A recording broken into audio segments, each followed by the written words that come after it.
abo bw'obavaako alina olukunkumuli lw'aba advisors ne ba assistants abamu nga ye yeetaaga n'obbawa amagezi abalala tebalimulabako otuuka n'ekiseera n'obuuza nti mwami Museveni ono alina amagezi ga muwono n'ogamba kwegamba ekintu kya bwa advisor n'obwa obuyambi bwa president waliwo gwe nawulidde nti oyo ye muyambi wa president ku by'e Masaka, oyo yawa president amagezi ku by'obutale, oyo yawa president amagezi ku bya ghetto, bonna abo n'amala nga ne gujja bajjira ng'omunafu azadde kaliira ne tubeera n'olukunkumuli lwa parliament nga basazeewo ffenna tuteeseeko omuntu akyasobola nakuteeseza wadde eddakiika emu mu parliament naye abo bonna basasulwa nsimbi za muwamusolo. Bw'ojjako abo tuli parliaments ne local councils, eyo nayo gavumenti ndala namba, ne wabaawo ba LDC badepute baabwe ne ba assistant, eyo nayo gavumenti ndala. Tulina ba permanent secretaries ne ba civil servants nabo bali eyo. Tulina NRM party nayo gavumenti namba, olaba ono Dombo ali ku musaala gwenkana gwa mubaka wa parliament oba minister alina emmotoka ajavuga ennene, wali ba director nabo gavumenti namba ya NRM party.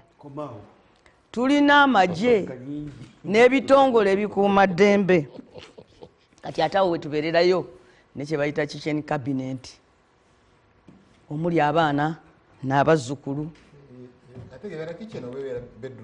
Waliyo gavumenti endala etuula eggulu erina ne pulezidenti waayo. Kakati ne batuuka ne bagamba mwami Museveni bajeti yegudde, gavumenti ekyasobola kweyimirizaawo.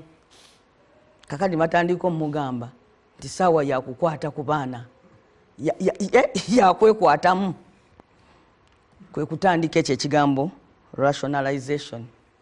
Fe abamu twali tugamba nti lwaki tutandikira ku bitongole ebiweereza abantu, tutandikire ku ffe tugambe nti mwami Museveni azzeeyo kabinenti erimu abantu 21 baminisita eve mu 8 nti tuzzeeyo disitulikiti tuzigatte, nti oba tugambe nti RDC omu kati atwala disitulikiti 4 Greater Mukono tulinawo RDC omu. Tutandikireyo rationalization okusinga otandikira mu bitongole ebiweereza ki services. Naye kwe kugamba nti twagenda tukolaga najoogeddeko twagenda kukolaga dibenga lyenge embwa etunda omuzigo. Mu process eyo omanyi omuntu bw'abiirwa abiirira ddala fundamentally n'ekintu ekirungi akyonoona. Gavumenti yaffe n'erwala amakiro ye mukazi okuzaala omwana ate n'amutabukira amwagala omukola ki omulya. Ekigambo rationalization kyali kigamba nti genda otunuulire osimba ensonga busimba piido ogambe gwe vaawo tokyalina muki mugaso. Kakati mwami Museveni mu nkola eno ngera abakola obubi kye babeeredde nti ne bw'omutuma okukola ekirungi ayonoonekerayo bwonoonekezi ne balabiramu omukisa ogw'okuwanula ebimu ku bitongole bye babadde balowooza nti bibalemesa okutema ziddiiru. Embeera kati gye tulimu yanyonyi etalima muwemba esanga mulimire, nti pulezidenti bamusomera wano ne bamugamba nti omanyi abatwala emmwanyi bwe bazitwala bafuna ssente zino zonna ng'eno enjawulo yalisobodde okuba eyaffe. Era kakati ekirwanya pulezidenti yalwanira njawulo nti ennyonyi etalima muwembe esanga omulimire. Bamugamba nti singa ffe nnyini ffe twetundire mmwanyi wali tujja kufissaako zino ssente. Era abantu batandika okimanya nti bwe bayagala okuggyawo UCDA si nti wasigaliraawo. Naye kiringa ng'omusajja gwe tulwana naye aga nti nja kutta omwana wange naye ate ku muliraano waliwo omwana gyenja okunona omusika. Nti eno nga tuwalabanya UCDA wano ku mulyango waliwo omukyala Peneti ali wano aswamye nti UCDA oluvaawo nze nja kuba samanga ninja awabadde watudde UCDA nze njije ntuulewo baba.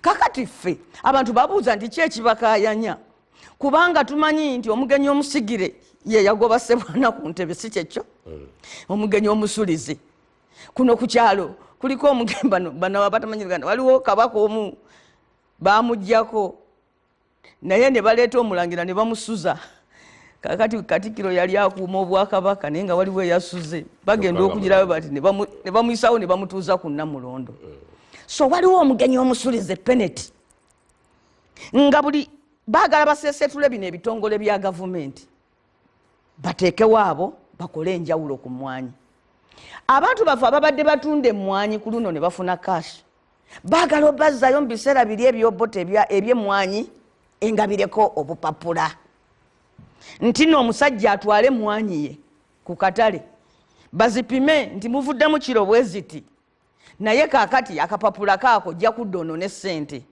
kubanga bano baagala bamale zitunda eri balyoke bakomyewo ssente baweeko omuki omulimi kino ekintu tebakikoze ffeffekka mweyo enkola gye bagamba mbu bakayanira foreign exchange bayimirizeewo gavumenti genda kyolabe kye bakoze ab'amata omanyi waliwo bannayuganda abamu nga bafiireyo kimugunyu nga babalimba gavumenti yammwe naye nga si yaabwe nti olwaleero omusajja omunyankole sente zatunda amata tasobola ate gulamu sente zatunda lita y'amata tasobola kugulamu kacupa k'amazzi ka mineral water bamujjako amata ge ku siringi 2-3 kifuba ne bagaguza omuntu omu kifuba Kenya yatuuka n'okugamba nti Uganda temuleeta mata gammwe wano kubanga nga Uganda bwetuusa amata gaye Kenya galayiso singa age Kenya nga amata agava Uganda okumanya omulunzi wa Uganda bagamugirako bwereere nga gatuuka Kenya nga gagula sente ntono okusinga age Kenya kubanga eno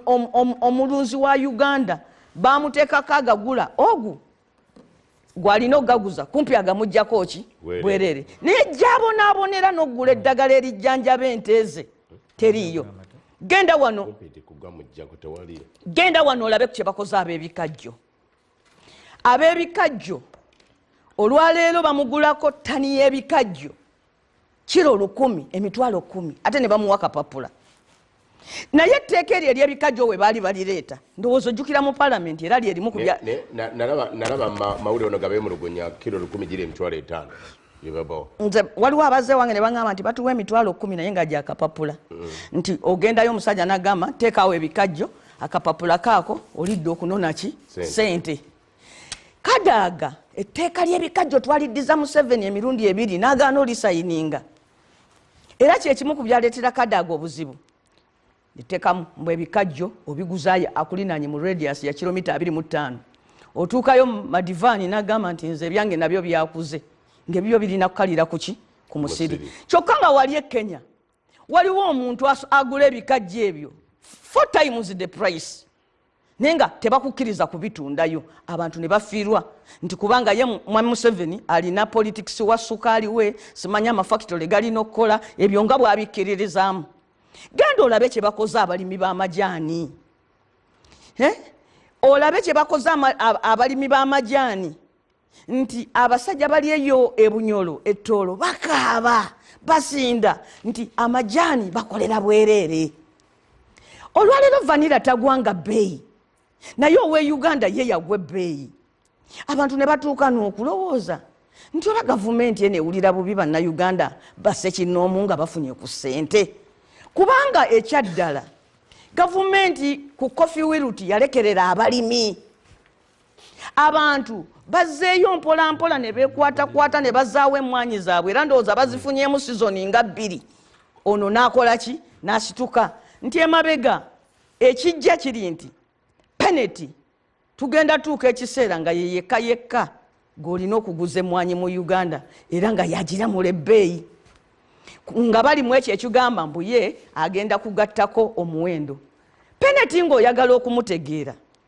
ogenda ku ddwaliro ly'e Lubowa nti bwe yajja ne bagamba nti penalty agenda zimba eddwaliro ly'e Lubowa nze ne nkulembera okuwandiika minority report Mwami Museveni yayita ab'NRM n'abagamba nti penalty yenze muwulidde if you want to know penalty yenze era n'olulala yayimirira kololo n'agamba nti nze penalty mukazi wattu n'ebyemmwanyi talina kyabimanyiiko nze nabimuyingizaamu kakati Mwami Museveni okwefuula penalty abeere pulezidenti yeefuula ennyonyi eterima muwemba anoonye enjawulo. Museveni okujja wano Obote yali yakwata ekitongole ky'emmwanyi nga bagamba nti nakiwa oyitojo. Abantu baffe ne badaaga abantu ne batwala emmwanyi ne babeera n'obupapula mu nnyumba bwe buti naye ng'emmwanyi zaabwe bazitwala naye nga tebasasulwa. Ekyo olwaleero kye bakaayanira nti kabakwate emmwanyi bazizza wali wansi wa minisita. Bwe bamala ozizza wansi wa minisita ebiragiro bya minisita bibaera byabufuzi so si nga bw'ogamba nti Coffee Development Authority yeebadde ku bya kikugu. Kakati baagala emmwanyi eddeyo etandikire kutambulira ku mulamwa gwa byabufuzi. Ffe abalabye ku bantu baffe abatakyasobola kuweerera baana baabwe. Abantu ababadde bazzeemu okufuna ku ssuubi nti e Masaka abantu babadde bazzeemu okuvuga ku mmotoka y'emmwanyi ne pikipiki n'okuzimba ku nnyumba y'emmwanyi. Nti abantu baffe mu Buganda naddala wano babadde bazzeeyo obutaddamu kutunda butunzi ttaka kubanga omuntu eyatuggyako emmwanyi yabadde aleetedde abantu bawona okwetundako ettaka. Naye kakati omuntu agamba mwaka gumu na kitundu 2 ku 3 nja kuba nnoga ate abantu babadde bayize kati n'okwesunsulira emmwanyi kaninde emmwanyi yange. Awatali mmwanyi cash crop eyo gye boogerako abantu abeera ne wealth yettaka naye nga talina paper money sente zigenda mu ddwaliro ekivaamu kutandika kutunda ttaka aweerera omwana kutandika kutunda ttaka akole ki yesasulire fees. N'olwekyo ekintu kino kye tuliko basebo ne bannyabo nti akugoba yakuwa amagezi anti agenda n'agamba nti ab'emmanga wuyo ndeeta n'ogamba ekitegeeza n'emmanga waliwo anteeze. Ffe ababadde balowooza nti tukyali ku rationalization nti tugamba nedda walodova buli ggwanga lino ekitongole kino kiririna wadde tulijjawo ebitongole ebitalina mugaso kyo kino kirikola ki kigulina. Kenya yali ekijjeewo ekifaanana bwe kityo ng'ekigase n'ekyemmere mbwekekkereze emmwanyi yaayo n'egwa ebitundu 69 n'obutundu 2% ne badduko kizaawo era bakiyita Kenya Coffee Board. Buli ggwanga lyonna eririma emmwanyi litaddewo ekitongole ekyo kubanga emmwanyi eno mmwanyi ebeera ya byabufuzi ebeera ya byanfuna wano mu Buganda mmwanyi yaffe ya byabuwangwa. Kakati sebo kye tugamba nti akugoba yakuwa amagezi. Ffe twabadde tulowooza nti tuli kuba rationalization twagenza okulira ng'oli agamba nti bannange mufube nnyo Abaganda tebaweza omuwendo tulyoke tubayiseewo gwakutemyako olinda wambazi. Omwana ow'ekyejo yakubuulira anti ajja naga nti taata agambye tukugambe nti taliiyo nogamba otya nti taata agambye nti tukugambe nti taliiyo. Kakati ebigambo ebyafubutuse mu sipiika neyabadde asigaddemu akabuusabuusa nti ekigendererwa kino kyakukotoggera. No ate abyegaana bwegaanyi nga ate twabiwulidde okubyegaana kimu n'okubyogera kirala ffenna twawulidde ate bino tebirimu yeewulirira nti mwami Zambaali nga nzikiriza mpunzike bwe nti njagala kugamba nti nno atakulekera naawe tomulekera ennyanja ekuttomera. Bannayuganda basaana bamanyi nti gavumenti bwefuuka ey'ekyejo netandika okukola ebintu ebikoto kubanga ekisisaawo ebitongole nti biyambe bannansi tebifuuka byaba gavumenti. Bannansi bwe bagamba nti ekitongole tukyakyagala n'egindi gyekiri gwe n'olwana osike ku bannansi sente ozise emikono gy'abapeneti okotoggere abantu we babadde bazzeemu okufuna ku ssuubi n'essanyu. Kiba kyetaagisa abantu bajjeyo n'ag'omubuto bagambe nti ekimala mwami Museveni kimala weesonyiwe emmwanyi. Obusungu bagati obusungu bwe bukukwata tonywa nnyanja waba oyagala okunywa ennyanja naawe ejja kuttiramu. Kiki ekinnya ennyo ku obusungu buva ku mmwanyi enyo n'ekitongole ga nti kigende oba obulungi bw'ekitongole buluwa obugamba kisigalewo. Njagala kuyozaayoza President Museveni ayina abantu abalina talents naye nga tabamanyi. Abalina talent ebitone naye nga tabamanyi. Ono executive director wa UCDA president ayina kumuwa mulimu gwa Secretary General NRM Yamulemi guli omulimu gwalimu mulala teri amusinga kukola mobilization wano wa UCDA Ndeka mu office ya chairman oba wagende wanamyalo teri amusinga kukola mobilization wano mu Uganda yonna Mushana wali ku mulundi guno twegattiddwako munnaffe ndoza gwe gusoose n'okusembera wano muzzukulu wa Namwama Fred Busuulwa omu ku basinga okulima emmwanyi. Busuulwa tebaba bakobe baba bakobe. Fred Busuulwa omu ku basinga okulima emmwanyi mu bendobendo ly'e Buddu eyo mu Masaka kati ne Nambooze bolaba ku Busuulwa ndowooza ziri wadde ne kabandamu ali okuzonoona Nambooze zirabika wano ziri ku balometa naye abaganda bamanyanga kabanda be batandise otwonoonera ennamba ku balometa zirabika ziwera Busuulwa Zambaali Busuulwa Nambooze naye waliwo kabando nono bw'ojja ekiro n'agamba mbu ye Lumala asobola nolowooza n'omubalirako ennamba wa kale katukomewo nti ffenna tuwogera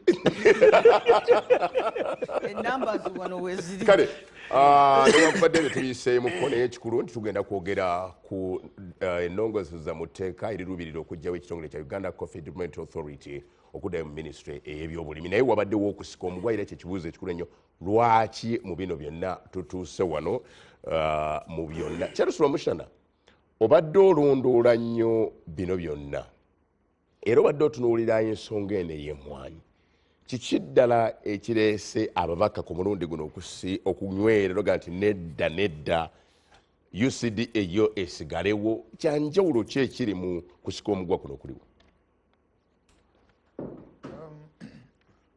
Katonda w'amaanyi Katonda wa kisa nakakugamba emirundi I think ewera ena nga tuli ku topic y'emmwanyi eno nti ekiwandiiko kyava wa Mukulu Sale simanyi oba ojjukira nga kino Sale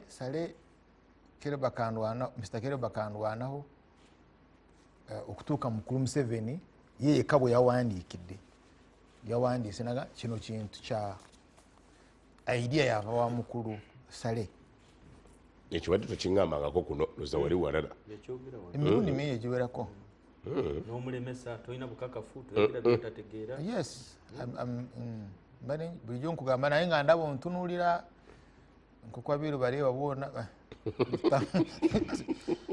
ettambuliro kakati leero zina amaanyi mangi naye kale tugende ku bulamu so there is an idea eva wa Mukulu Sale then but kyemanyi ku Mukulu Sale is not so much of an intellectual kyangu nnyo okukonvinsinga Mr. Museveni than to convince Sale more so kyagenda okutwalira president naye ekintu bwakitegeera his is a pride knowledge asomba ekintu n'akitegeera n'akiteeka mu nkola kyova olaba ali omu mbakwata Kampala ne bajjawo gavumenti nakamugoberera emirundi egiwerako awagenda ku UMI professors ne bawandiika ebiwandiiko ku bya security and some of these programs NADS, PDM, etc in relation to security n'atuula olunaku lulamba nga bwawuliriza even some of these commanders mujje muwulire and get knowledge kakati omuntu bwatyo bwawandiika ekiwandiiko ng'oyagala kumuwakanya kiba kya bugunjufu kusoma ekiwandiiko ekyo so abo ba MPs abakuba bazitendere nga balwanyisa kino have they read his document ba Nambooze wano have they read the Sale document kufuna the rationalization kufuna the idea kiki deficit kiki ekizibu kyeyalengera kyayagala okwejjako o kiki kyayagala okufunamu. Ekyo kimu. Ekyokubiri ombuuza ku lwaki waliwo chaos nyingi nnyo. Bano bantu badde balwanira NGOs by the way, because bwabanga waliwo institutions ezirwana ku democracy deficit are NGOs, the civil society. Nezimu bazigala nezimu baziremesa okukola ngeya Greece eno yawugudde n'abalala olw'okuba nti baali bawagira opposition. But bwe batwala the NGO board kugizaayo Ministry of Internal Affairs, these MPs aba opposition bagenda mu tulo. You should have seen them there more emphatic than ku kino. Nzikiriza nkukotingire publication ya Uganda Development Bank. It's called the Uganda Microeconomic Digest.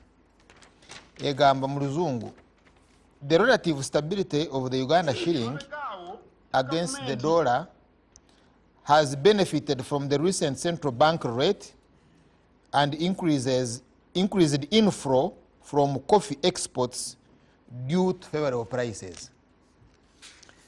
Eno dollar jembade mwogerako. Agamba it has remained stable. Yabade tebuuka nnyo. Why? Because ensimbi ezivudde mu mwanyi eza dollar nga ziyingira mu Uganda zibadde nnyingiko. That is the Economic Digest. 2, waliwo n'enfuga endala zennyina. May 2024, the trade deficit, ebintu byetutunda wabweru biri wansi kusinga ebintu byetugula kuva wabweru. We sell tugula bingi wabweru okusinga byetutunda wabweru. Therefore netukola deficit. And bagamba it increased by 17% from $362 million to from $309 million to $362 million. Now the exports of coffee, so twin up trade deficit. Ensimbi za dola ez'enzungu zetwetaaga zetufuna kuva wabweru tezisobola kugula byetwetaaga kuva wabweru. Tuba tulina okunoonya ensimbi kuva walala, either from the reserve fund, echarge tetutereka mu charge, or kwewola kusobola okugula amafuta, kugula engate ezoyambala because ezo tebazikolera wano. N'engeri gye wali ogenda okulambula eyo, money you buy the air ticket wamu n'ebirala. In May 2024, exports of coffee increased.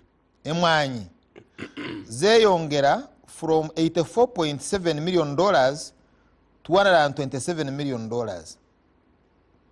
And bagamba reasons ziri biri. 1, bweyongera mu bungi from 390 bags, 1,000 bags at 60 kilograms. The 60 kilogram bag neziwera bags emitwalo 45, emitwalo 453,000 bags. And the second one is increase in prices. Nebei na yeyongera from $3.62 to $3.83 per kilogram. So kyembalengeza okukolaga kimu bino byonna. Emwanyi tubadde tutunda wabweru yeyongera. Nebbeeyi yeyongera. Olwakadde sijja kuyingira mu gold. Netufuna n'ensimbi okuva mu gold. But still, ensimbi zetufuna kuva wabweru tezisobola kugula byetwetaaga kuva wabweru. I don't know you get what I mean. Now, baani abagule, then ngende ku nsonga eri, baani abagula omwanyi gwaffe, by March 2024, Italy yali etugulako by 38.1%. Yekyasingayo. Eyokubiri is Germany at 10%. Then eyokusatu is Sudan eri mu lutalo at 5%. So mugolaba mukulu Museveni ngagamba omukyala peneti.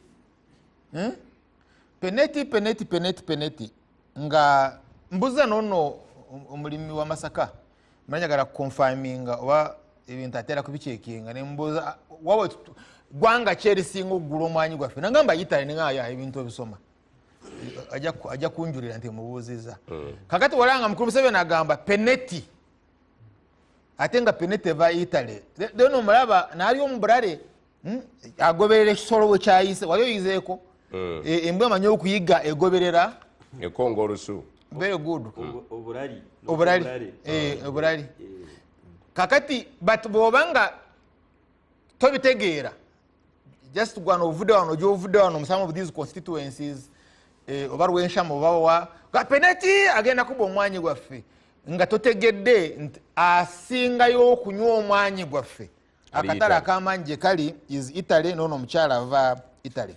So therefore we have got two strategic items zojja ku Museveni kati naagwa. One is gold. Obabuuze bana bamuwakanya gold ya agijjawa agijja mu Uganda agijja Congo agijja South Sudan si ye topic ya leero eyokubiri gy'omuggyako is coffee because ayina two elements which are sustaining his economy, gold and coffee. Therefore my argument eri nti omwanyi gugasa nnyo mukulu Museveni than this farmer you are talking about. Bwabanga waliwo agwetaaga mu running eno economy ne bitamwabikira mu maaso nga mwagala amafuta nga tegaliiwo nga mwagala kasula mabanja nga tebiriiwo nga mwagala sente za ddagala nga teziriiwo ayetaaga omwanyi nnyo is mukulu kati emwanya ne agimugjeeko bwebeera mu UCDA etebaye ate ozeemu n'obula. So therefore omwanyi gugasa abantu babiri gwagulima okufuna Uganda shilling but gugasa nnyo Museveni n'eggwanga olw'okwaguleta foreign currency. Now there are two problems ndowooza sale wayingirirawo at a security level nti the importing company can be the exporting company. Let me talk to you.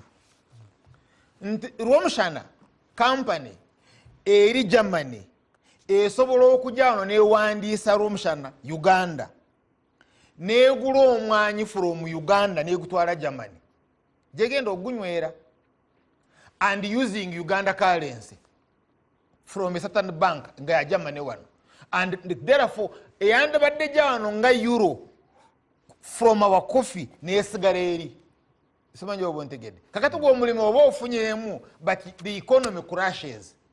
So if you are very strategic olina okutunula ebintu ebyo bibiri, one omulimu afuna that's a given but two the foreign currency ejja neyingira mu Bank of Uganda. Therefore bw'oba auditinga UCDA from the point of view of Museveni, UCDA koze omulimu foreign currency eva wabweru neja mu Bank of Uganda oba zibulireeyo. That's point number one. The second point, ne bw'omanga mbadde sikoze research naye nendaba nti Kyagulanyi yagamba UCDA sigalewo gwe atanjagaliza gwe wandabadde oyagala omwanyi gugwe. Because you see, when I get money, mukulu Museveni wafuna sente dollars agule mundu. Zino police jakufuna tiyagaza. Kati bw'omugamba UCDA yakoze bulungi nnyo wandigireseewo. How? You can't be my advisor.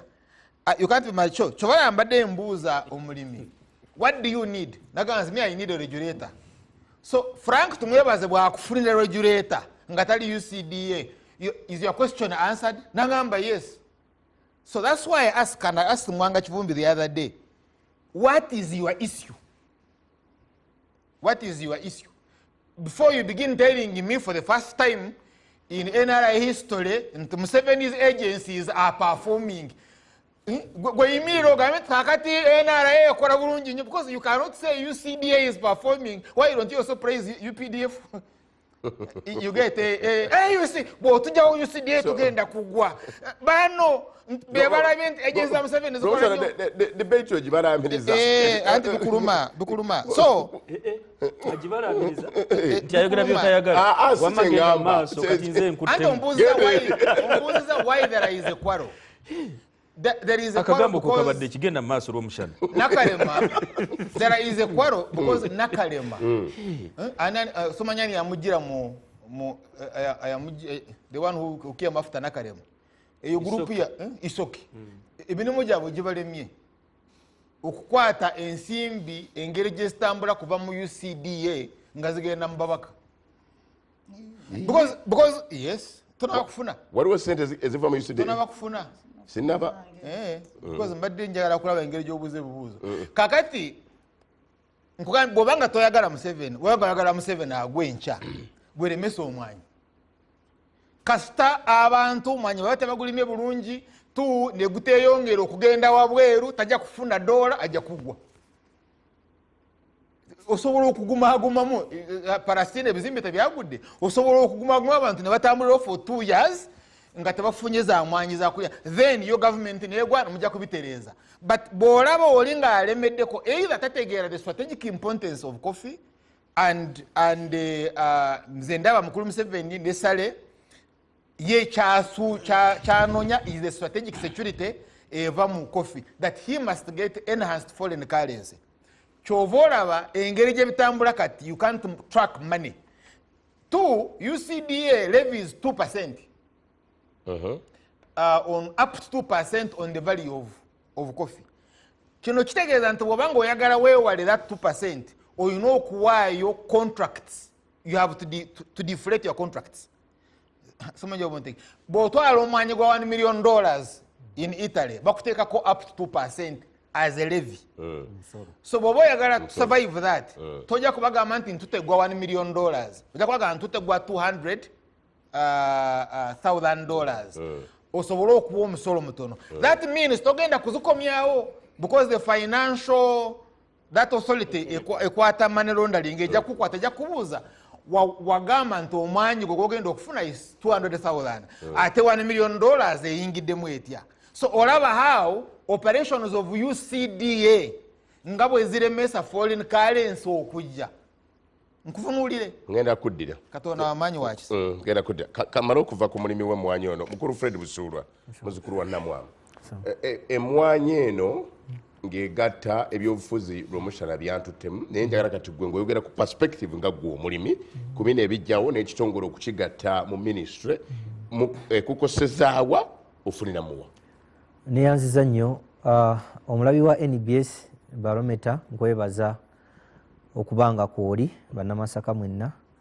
Nze Fred Busuulwa Koloneri Akisam, nga ndi muzzukulu wa Alhaji Kiyimba Zaidi Erwansusu. Nze ssentebe w'abakozi b'endokwa z'emmwanyi mu Masaka mu kibiina kya Masaka City Coffee Nassar Operators Association. Ate nze nanyini kampani ya Wilver City Coffee nga ekola endokwa z'emmwanyi, erima ate esuubula emmwanyi.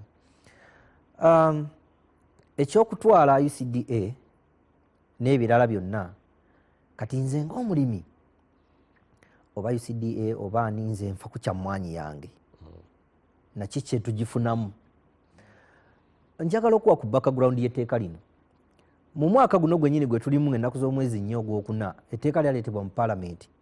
Ng'etteeka lino ligamba twagala okuggyawo ekitongole ky'emmwanyi tukitwale mu Ministry ya Agriculture.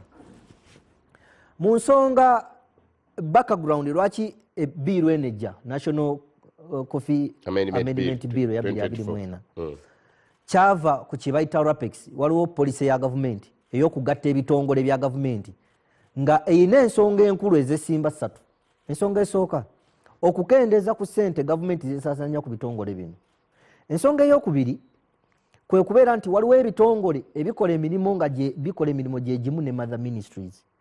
Ensonga ey'okusatu y'okubeera nti waliwo ebitongole ebyateekebwawo naye ng'omugaso ogwabiteesebwawo gwaggwako. Z'ensonga 3 ekiri mu objectives of the bill. Biiru bwe yasomebwa mu Parliament n'esindikibwa mu kakiiko ka Parliament akakola ku nsonga z'ebyobulimi ne bazitunulamu. Ng'ennaku z'omwezi 19 Ogwokuna, report gye nninako wano, Parliament report ku biiru eyo yennyini, Parliament bwekola report neka nti okusinziira ku nsonga zino nga bwe tuzirabye, UCDA etteeka lino erireetebwa tewaliwo lugikwatirako, kubanga UCDA ekuŋŋaanya ssente n'etwala mu consolidated funds, gavumenti tegispendinga, kukitegeeza UCDA ewa gavumenti ssente. Ekyokubiri, mandate ya UCDA is to regulate on farm and off farm activities. Omulimu gwayo tewaliwo gukwataganira na ministry ya mayifu gye bagala okugitwala. Ekyokusatu, mandate ya UCDA teggwanga kunga ebitongole ebirala ne objective ya bill wegamba. Ne bajja ne bakugamba mu conclusion ku page 19 bagamba nti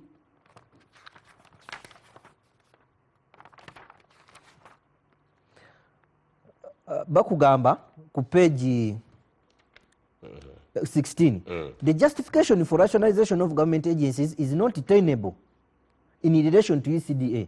Therefore, the committee recommends that the bill entitled the National Coffee Amendment Bill 2024 is not passed by the House. Ne bakola recommendation akakiiko ka parliament ak'ebyobulimi nti okusinziira ku nsonga gavumenti zeetuwa nafu nnyo kuba tewaliwo zikwataganira ku kitongole kya UCDA. N'olw'ensonga eyo etteeka eryo lisuulibwe mu kasero. Etteeka bwe limala okusuulibwa mu kasero ng'ennaku z'omwezi 31 omwezi ogwokutaano gazeti notice n'efuluma nga baddamu okugazeetinga etteeka lino likomewo mu parliament.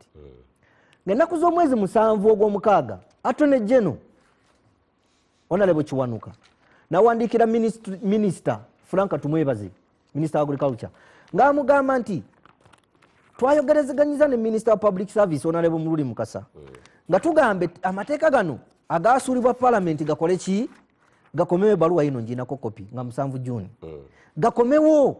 N'amugamba nti we have prepared the National Coffee Amendment Bill number 2 1 bagisuula mu kasero. N'amugamba please find attached copy of the bill and explanatory memorandum to the bill for your scrutiny.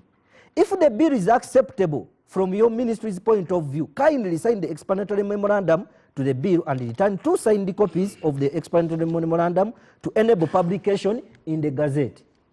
Ng'ennaku z'omwezi 7 June Attorney General awandikira Minister amugamba kopi tuzikuweereza zisome bw'olaba nga kyetaagisa etteeka lino komawo sayininga otuweereze tusobole okukuba etteeka lino mu kyapa.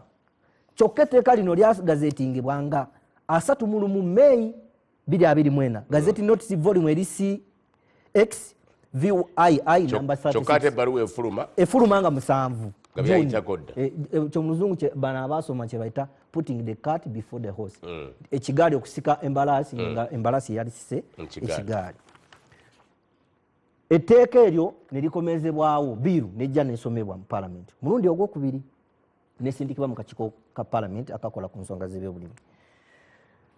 Parliament newandika notice mu mawulire ng'egamba nti abo bonna abaleetaaze okubaako ebirowoozo ku tteeka lino kubanga constitution very clear ekkiriza public participation.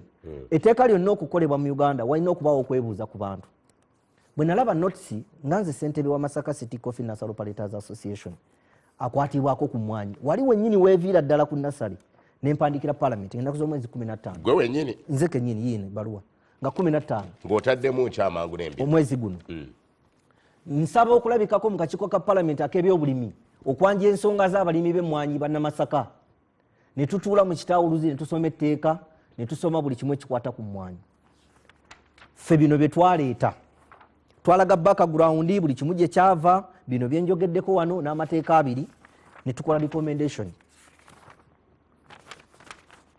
Bw'oba tonnakola recommendation olina okulaga ebintu gwe byolabye. Wasooka n'onnyonnyola ebiva emabega. Ebiva emabega biki etteeka gye lyava justification byonna ne tumala okubinnyonnyola. Kakati ne tujja mu observation ne tugamba chairperson w'akakiiko nti etteeka eryo lyennyini akakiiko lye kaagoba lyetteeka lyennyini eryakola ki eryakomezebwawo.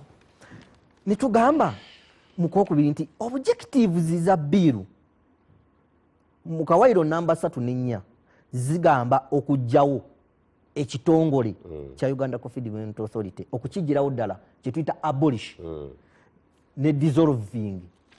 Kakati byonna ne tubyogerako ne tujja mu conclusion yaffe ne tukola recommendation ne tuteekamu bino ebirala gye bagitwala nti nga tugamba ministry teri competent So, enough gye bagitwala mmwe gye bagitwala mu nsonga mayifu ki? tetugyesiga kubanga ministry teri competent enough okulaba ng'ekwata emmwanyi yaffe olw'ensonga Lwaki ministry teri ne competent? tuwa n'ensonga yiino wano nga tugamba nti ministry eno egamba nti egenda kusavinga sente singa UCDA etwalibwa mu ministry ministry egenda kusavinga sente nenkwotinga parliament yennyini probes eziri mu parliament ku mbuzi ministry ezeyagula embuzi emu obukadde 7 n'emitwalo 4 SCDP projects ebya tractor byonna nebiteekamu wano kakati netujja netugamba nti mu recommendation 1 netugamba nti Uganda Coffee Development Authority should be maintained as an independent entity for prosecution of its mandate and benefits ebeerewo akokubiri netugamba there should be respect and recognition of the honorable work and mandate of Parliament of the Republic of Uganda, holding strongly the boundaries and cooperation between the executive and the legislature. Because in my own observation, I'm smelling forced legislation of laws by pushing honorable members to the wall to pass bills without due consideration. Nekatekam bracket. Bills rejected by Parliament being brought back without consideration, correction and addressing reasons for rejection.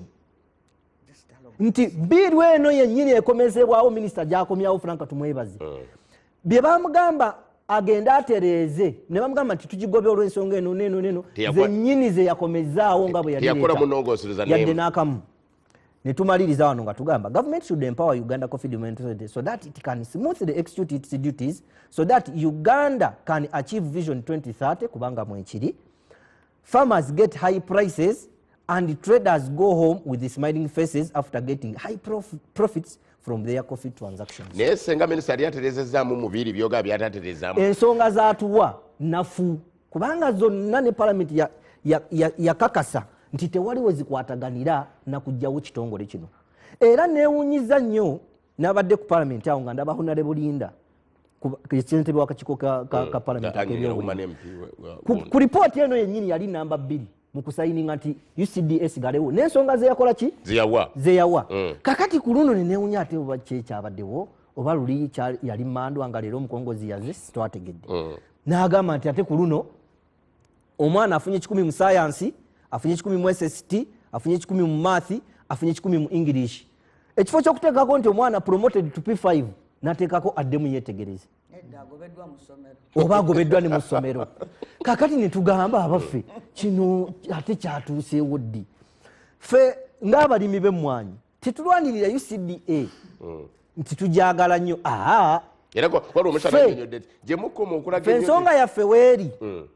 ensonga yaffe weeri eri wamu emmwanyi yaffe emmwanyi eyaffe gye tufunamu akasente gye baagala ogitwala tetwesigayo ebyenzige mubiraba n'ebirala bingi kakati ffe tugamba ono gwe walabyeko ye mwana okuggyako nga waliwo ensonga ey'amaanyi ennyonnyoddwa ne mutulaga ne safe landing nti we tutwala wali safe.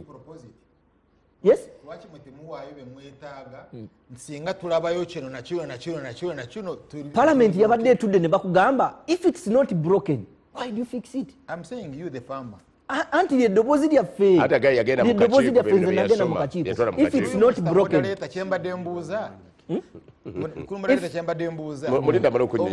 gwe ng'omulimi biki bye wandyagadde abikuwadde mu kiwandiiko bikuwadde ekirala nga maliriza njagala malirize bwe nti manyi siri nnyo omuntu wa wolokoso bigambo gamba ebyo njagala nnyo facts waliwo ekiwandiiko ekitambula waliwo ekiwandiiko ekitambula ekiri purportedly okubanga President Museveni yakiwandiise nze kyesikiriza kubanga President Museveni nze ndiwe NRM era muwagidde ebbanga lyonna mukulima emmwanyi era gwe wagira ye yampa ne capital wabukadde 7.5 natandise kalagala era tokyukakyuka mu kiwandiiko kye bagamba nti President yakiwandiise ku peegi ey'okubiri paragulaafu ey'okubiri President agamba bw'ati kye bagamba nti yeye kubanga asikikirizaamu kubanga Robert Mugabe bwe yali afuga Zimbabwe waliwo olunaku lumu baamutega speech gye yakola ku lunaku lw'abakyala ne bagimuwa ku independence yagisomako ekitundu ne bajjako emizindalo ne baddeyo beetereeze nze kino bwe bagamba nti President yakiwandiise omuntu yenna yakitaddeyo yeetaaga kukwatibwa kubanga bagenda kuswaza President ye fountain of honor paragraph 2 egamba in the Masaka area Kanonsamba has distributed 1,074 coffee seedlings and caused the planting of 38,666.6 acres. Ndi mulimi wa mwanyi. Eka ye mwanyi egendamu emiti 405. Eka emitwalo 3,886 egendamu emiti gye mwanyi 1,17,000. Yagambye emiti gye mwanyi 1,17,000 n'emitwalo 3,997. Kati bw'aba agamba nti Kanonsamba ffe twalisalako ntumita Samba mumanyi abadde OWC coordinator w'Erwengo ye Nsamba lwakuba ffe tumwita Samba zibeere mwanyi 1,17,000 n'emitwalo 39,997 zine mwanyi 1,000,000 n'emitwalo emiliyoni emu n'emiti 74 buli eka oba osimbyemu emiti 25. Kyesikiriza nti president ayinza okubasirako ensonga endala president akulaga yakayanira mu production tuli mu covid okujjako azo zafuna family planbazikolera spacing ekirala president alajana mu kiwandiiko kino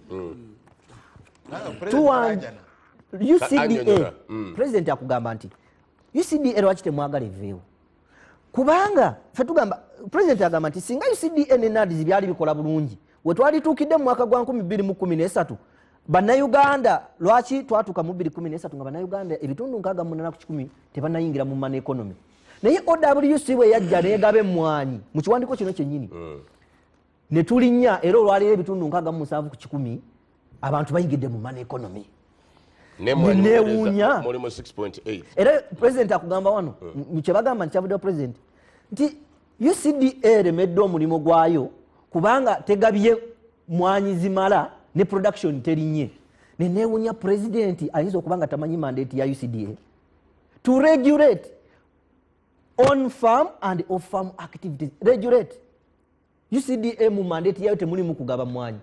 Surprisingly mu kiwandiiko kino kyennyini abagamba nti president yakiwandiise appraisinga nnyo OWC okuba nti yereesa abantu mu money economy ng'egaba mwanyi. Kyokka OWC tegabanga mutina gumu gwa mwanyi mu byafaayo bya Uganda. It is Uganda Coffee Development Authority that has been distributing coffee under the supervision of OWC. Era ababanja endokwaze mwanyi babanja bilioni 49 babanja obuwumbi 49 ne milioni 9 zisibanja ntunda kashi. Kakati olwaleero basazo babaweko obuwumbi 12 ne milioni 5.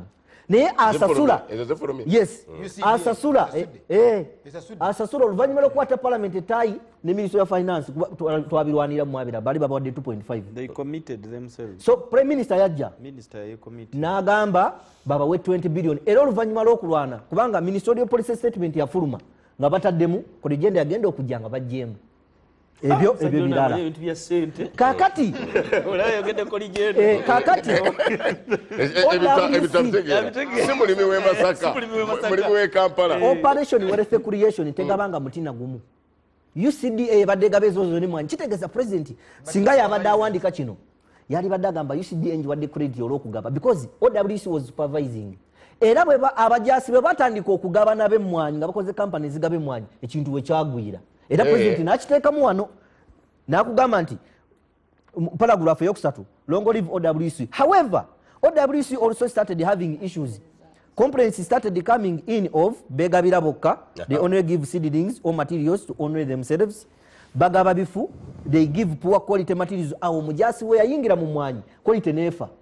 And when he was supervising, there was no supervisor atenga era akola business. Fred Busura byonyonyera bikyali birungi binyuma naye Sebo njagala okwebaza ne bannange nga we tutudde okuwaya ku nsonga zino n'okwebaza mwami ani Fred Busurwa. Fred Busurwa bw'omulaba mu joozi oyinza okumugaya naye engeri gyasengesemu ensonga ze eraga nti ekisooka muyivu ekyokubiri nti afaayo era agoberera naye ekyokusatu wali byabadde ayogera ate nga tebikwatagana naye nga ebyo nga bwadde byageranga ebimu tebikwatagana kubanga agambye nti Museveni yawandiise ekiwandiiko nga tamanyi nti UCDA omulimu gwayo ku regulatinga naye amugaanira agambye si kakasa nti kya president omutindo gw'obutamanya ogwoleseddwa omutindo gw'ekibogwe ogwoleseddwa kakati ye bw'atyo bw'asuubidde naye ate n'agamba ng'amaliriza nti emmwanyi zonna zigabiddwani UCDA ate ng'omulimu gwayo okola ki kola regulation kakati okutankana okwo mandate Mwami Museveni aze ayogera lunye eri ababaka ba Parliament n'eggwanga nti abazungu abagula emmwanyi baatubba dda era bwe yali nga yakatandika wano yagamba nti Uganda tebeerengako borowa yagamba nti bannayuganda tuli ba donors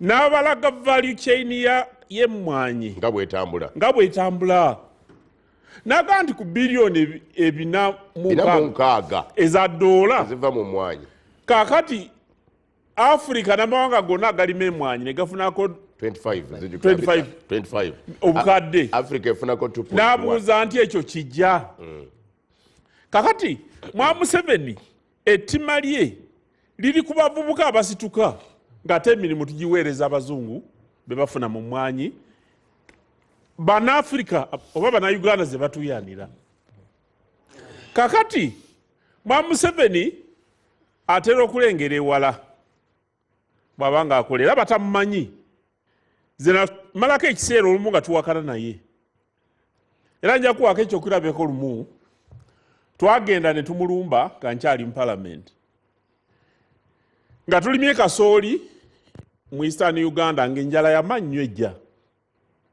naye nga Bannakenya bajja ne bayingira mu Eastern Uganda ne bagula kasooli ne bamweyanikira nga mubisi nga bamugulira ku Misiri ne bamwanika temunnamunuula kakati bwe tugenda wa Museveni ababaka bonna bava mu Bukeddi n'abamu abaali bava mu Busoga ne tugenda era ne banoonya nti bani abanatwogerera nti Dombo ne banne Mwami Museveni we twamugamba nti kisaanidde tugale bodda kubanga enjala ejja ate Bannakenya batuyisa bubi yatugamba that is rubbish naga nti ebyo bimwogera temukola ki yagamba nti singa mbadde mmwe nandibadde nzirayo okugamba Bannayuganda balime nnyo kubanga ekitegeeza nti Bannakenya bali bubi ate bajja okugula teneebeere stimulasi gye muli ekisonga eyokubiri gye njagala okuwandyoka nzirayo ku mmwanyi bwe yali ng'aleeta ebinazi okugenda okulimibwa e Kalangala twalina olutalo Ssematalo mu Parliament nga lukulira Mwami Lukyamuzi Mwami Kawanga n'ababaka abamu abava mu Buganda era nga balagira ddala ti Mwami Museveni agenda kusaanyawo ebibira by'e Kalangala n'okutta Obuganda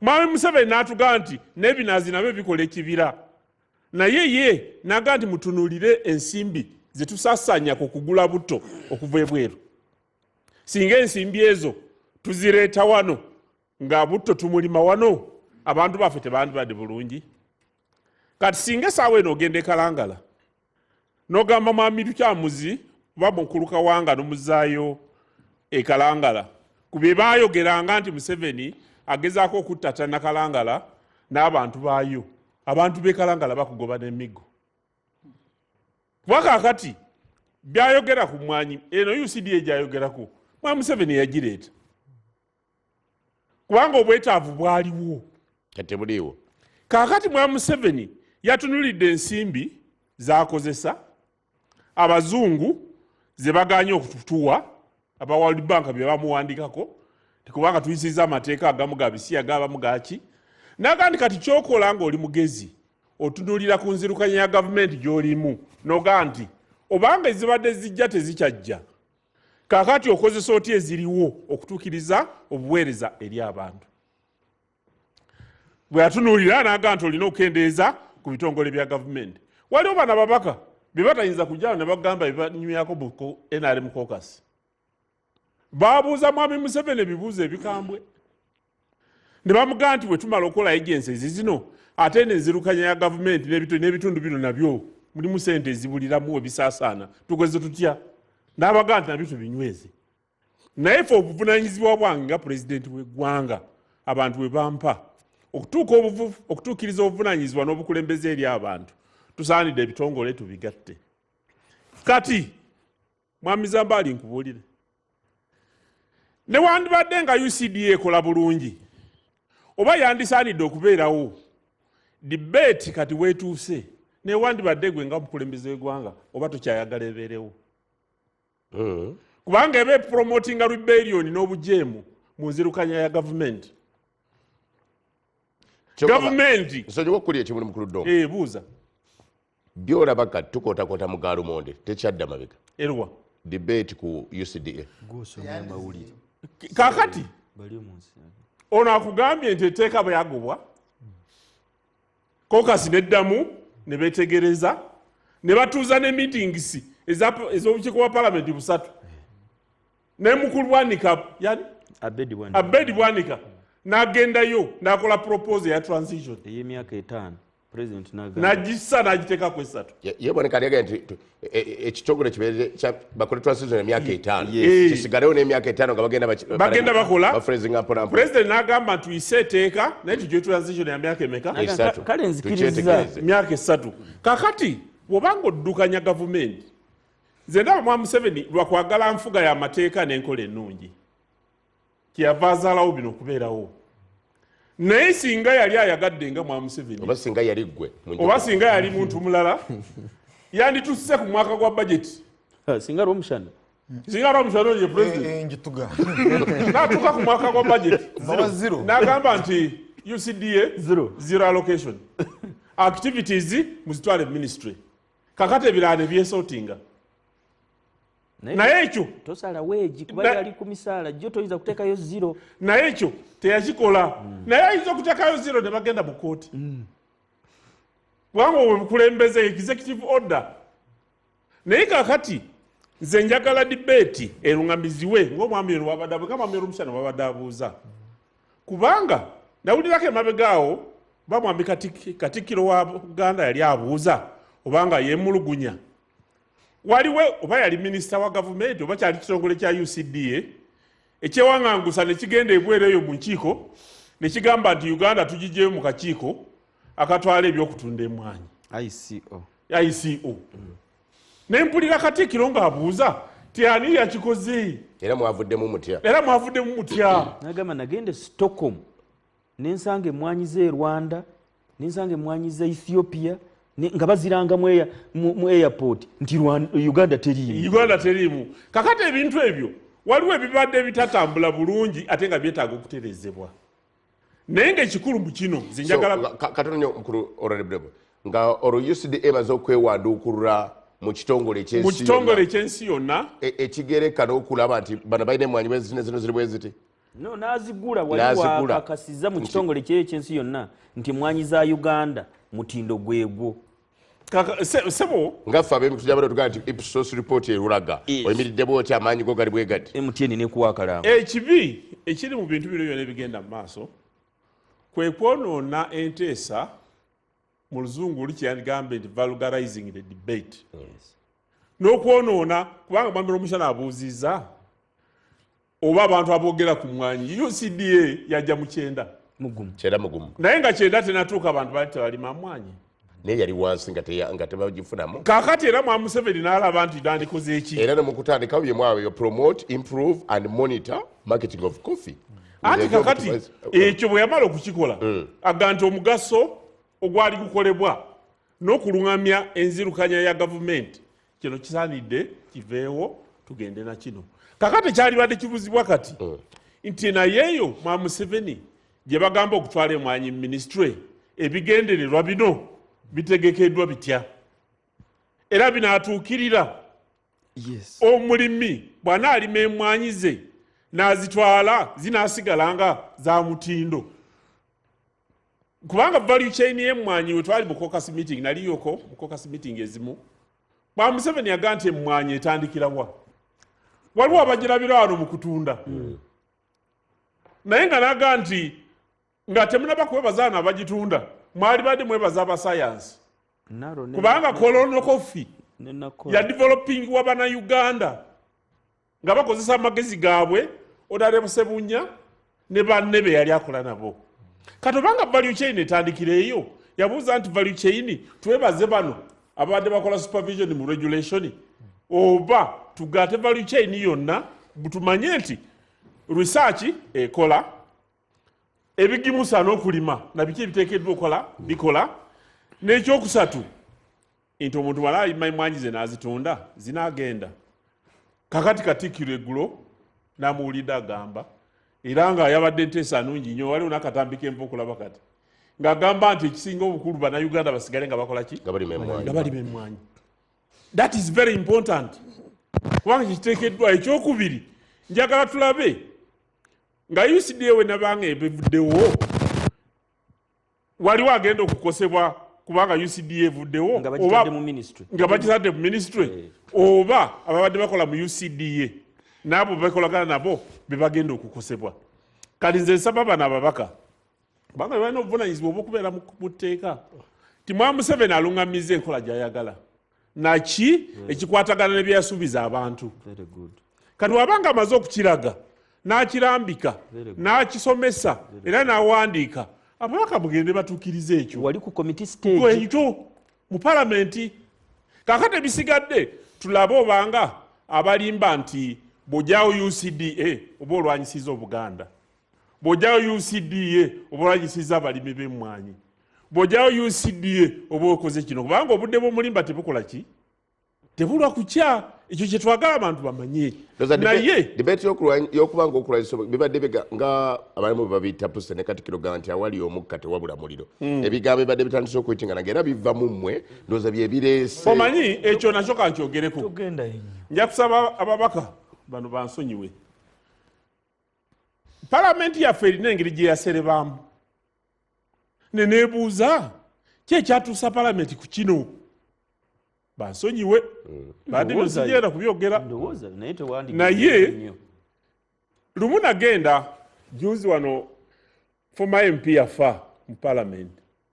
MP yali MP we Karamojja yali vice chairman Honorable Lepere. Mbadde ndudde ogenda mu parliament naye bwe nagenda mu parliament ne ntula mu gallery ne ndaba nga ab'MPs baleyinga Ruth bakozesa tribal associations. Nebuuza parliament yatuuka ddi nti kati okungubagira omubaka afudde Buganda caucus n'avaayo ng'akumba Busoga caucus n'ateekako obunyole caucus agabadde ab'ebunyole babali mumabe nabo nga balina caucus y'ababaka basatu nabo bagenda kuleyinga Ruth ne batwala essaawa 2 namba nga bali ku ekyo. Nebuuza Parliament gye baleetedde omukulu bamwogereku bo batandise kulaga mawanga gaabwe nga bakyenyumirizaamu. Nagenza okusoma mu mawulire ate nga mpulira nti Parliament Speaker we yabadde agenda okusisinkana ababaka alina abalabe yasoose okusisinkana babadde baawa Buganda Parliamentary mwe mwabaddeyo kati bye mwateeseza munda eyo saabitegeedde nange saabaddeyo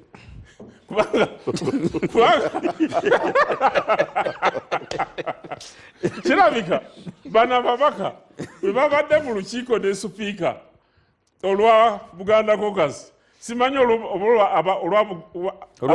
ababugisu yabasisinkanye ne West Nile kuba balima oba abanyankole yabasisinkanye oba abakyoli naye batandise okulima emmwanyi ne Lwenzoli Kasese kakati simanyi kubanga saabaddeyo naye bwe bakibanga kituufu no kyagamba mwami Kabanda nti Sipiika yasisinkanye ababaka okuva mu Buganda tekiba kibi naye kyandiba nti bye baasanga eyo bye bavaako ebigambo ebyafulumira mu katambi ate nga ebimu byali tebisaanidde kuwulirwa oba tebiteekeddwa. Ekisembayo bano ababaka balina okwegendereza bwe banga boogera n'emirimu gye bakola. Bwe twali tugenda okuteeka okukkiriza kamera ziyingire mu lukiiko lw'eggwanga n'okulikodinga, ffe twagenda ku musomo mu House of Commons kubanga twali tugenda ku Soul Radio ya Parliament. Bwe tugenda mu House of Commons n'okulaba amatendera gabeerayo ku likodinga ebigenda mu House, waliwo ebintu bingi ebibeera mu nyumba mu House naye nga regulations ezifuga recording ne transmission mu BBC, kubanga BBC by that time balina tender, bwobanga muba mwogera mu Parliament, broadcasting eba delayed by about 5 seconds. Even here I think. Kakati ng'ebigambo ebiteekeddwa okufuluma kwegamba namwe mulimu regulations ezitasoboka n'okusinga wano. Ate mu BBC ne mu America gy'owulira producer agenda okukwata n'okulikodinga Parliament abeerogo. Media houses zonna ezibeerawo bagiwa buwifeed nga mujja ku muntu omu olw'okuligeneratinga nga sayinize contract eyo. Kati olina gy'olaga obunafuwano bwabaddewa ku by'oyagala okulaga. Sinnaba kumanya eyagayaliridde omulimu gwe naye nze nsinga nnyo okwegomba bannaffe kubuulire nga maliriza. Abantu abakulu bwe basisinkana nga bateesa, bwogera mu Parliament ya gundi gye nagendamu mu Japan mulimu abantu ab'emyaka 9 b'emyaka 10 olulimi ng'oluwulira baba bateesa nga bamu bafuluuta bamu bali emabega batudde bafulutira ddala. Naye amateeka agafuga Parliament toteekeddwa yadde wano ewaffe toteekeddwa kwanikawo yafuluuta kukyusa kamera ogitunuza oli awumulamu, kubanga bano bantu bakulu beekooyedde, waliwo ebyokirabibwa n'ebitalo. Kakyova olaba nti bannaffe abakatuliki kuli nakyogerako wano nze mbeegomba. Bwe baba bagenza okulonda paapa basalawo nti okwewala ebyo the concave mulinde muka naye ng'ebyogerwa n'ebikolebwa teri alimanya, kubanga abantu bavuvunanyizibwa, bakalidinaali, bantu bakulu, era ebigambo byabwe bikusike. Kati bano bagenza okuteesa, waliwo ebintu bye musaanidde okumanyanga nti mmwe ng'abakulu bino bisaanidde bino tebisaanidde. Naye njagala kwebaza ekisemberayo ddala kubanga olwaleero mpuliriza Katikkiro ng'aluŋŋamya ti newankubadde Parliament mwasalawo okwa-identifyinga wajje muva n'okubeera mu kokasi zammwe ez'amawanga gammwe, bwe mubanga muteesa ku nsonga yonna ebaddewo muteesenga Katikkiro wabadde ateesa olwaleero ng'aluŋŋamya n'abaga nti ensonga eruma abagisu, ensonga eruma abajindi mugyogerengako nga bannayuganda so singa mawanga. Honorable Betty Nambooze, emmwanyi eno lwaki etuuse mu mbeera eno ey'okwagala kumpi kusika muguwa ng'ate eyamba ggwanga lyonna? Webale nnyo ssebo, webale ddala. Ekintu kino gye kyatandikira, bannayuganda basaana bamanye nti gavumenti ya President Museveni yatuuka mu buzibu obw'amaanyi. Ng'Abaganda bwe bagamba nti kasenyanku yeewalawala n'enkuuze naye zaatyaba ze zirimutta. With time gavumenti egenze n'egejja nnyo. Tulina gavumenti kumpi nga 8 ezikolera mu gavumenti emu. Tulina kabinenti eyenkana akasomero ka siniya nga ne pulezidenti okugyogereramu yeetaaga mizindaalo gino gye bawanika mu bbanga egy'okwanzenwa. Atula mayiro namba oluusi kati abatwala namu stadium namba mu kisaawe. Ate bamulagula nti nno abasirikale abalwanyisa obulwadde mubiri oba nti bagenda banafuwa takyayagala kumusembereza ndwadde. Kati bw'ova ku kabinenti ng'alina zino ze bayita authorities, bwe baali bazitandikawo mu mwaka gw'ekyenda waliwo abaamulabula nti oteekawo gavumenti ey'okubiri, naye nazo authorities ne baziteekawo, ate zo ne zijja n'ekyejo ne zeeramulira emisaala. Bw'ogenda okulaba yonna gye ziri beewa emisaala ne baleetera n'abantu abakola mu bitongole bya gavumenti ebirala obuki obujja. David Kabanda ogamba nti Dr. Emmanuel senkulu w'ekitongole kya UCDA lwaki omuyita NRM mobilizer kikyate ekimukwishiza NRM mobilizer twavuddeyo dda ebyagala okumanya ebirala nvaako wekubye tugendeyo twavuddeyo ddeyo naye gyotandikidde kati gwe bwolaba nti okumanya mobilizer muganda wange ono yani Fred Busurwa omulimi w'emmwanyi Masaka mwami Busurwa Fred musajja mugezi ekyo tewaliwo kukibuusabuusa naye olaba nga script kwatambulira si ye of course bwojja wano obeera ne opinion ate omuntu aba kulowooza kubanga ebintu byonna byayogedde ababaka ba parliament bonna ababadde bawakanya rationalization n'okutwala UCDA bye babadde boogera anti era gemazemu bamaze okulaga gye biva kati oyagala boogereyo kati bw'otunuulira zino embuzi bannange muliko omusajja ono yasubmitinga bw'otunuulira embuzi zonna zabadde ayogera embuzi ezabadde mu agriculture bagula embuzi wano bwebati faamu bwebati bye bino byennyini baseggona bye babadde boogera ku fulo ya parliament kwegamba olaba nga script basoma kwemu mukulu balina omuwa obwa secretary general oba office of the national chairman eyo nvuddeyo sikutegedde negende amaaso kakati nkukutte nkozi nkimanyi otegedde naye yeebuzaabuza onkutte ngaani ngaayigiriza okuvuga emmoloka maye naye beera ne breeki naye sikutegedde kyenjagala omwebazaako nti we nayogedde nti mugezi yeewaddeyo okusoma newankubadde aba balina bye bamuwadde nti genda otandikire ku kino naye ye yennyini yeewaddeyo okujja wano ng'alinako byamanyi kasita atandikidde ku objectives za rationalization awo nemmanya nti yakozeemuko ku research njagala oyite wano ababaka ba parliament banja batasobola kunyonyola byanyonyodde nga tebamanyi na objectives ezo good nigger bad nigger tewali agimanyi. I'm telling you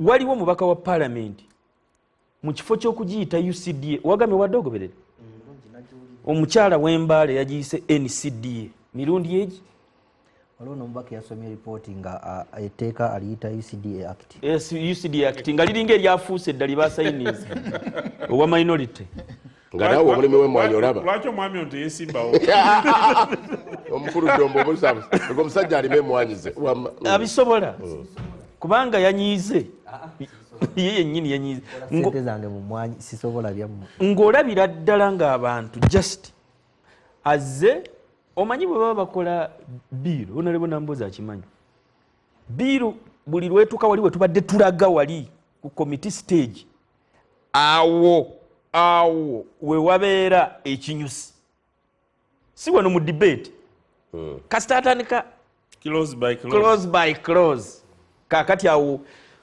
obwongo we buviirayo kubanga eryo lyetteeka lyennyini si bino bibadde boogera kubanga nze nalabye Bwampoga we yagambye nti tulesewo n'abalala nabo bagirejiremu ffe katulinde wali aw'abategevu tujja okwogera bwe yagambye kubanga nze nalabye ababaka ba parliament omuntu n'agiyita NCDA waliwo omanyi edda twabeeranga mu byalo eyo nga maama akutuma genda ondeetere ekitole kya sabbuuni omunnyu n'ekibiriti kati naggamba nkutumye eki kitole kya sabbuuni omunnyu n'ekibiriti kati agamba genda ng'oyimba olwekwerabira ekitole kya sabbuuni omunnyu n'ekibiriti kati bw'otuuka n'osanga banna bwe bazanyira akapiira oba n'obuuza omuntu mukubo batusolaayita ku muntu mukubo kati ogenda okugira booti nga tokyabijjukira ng'otandika ekitole ky'ekibiriiti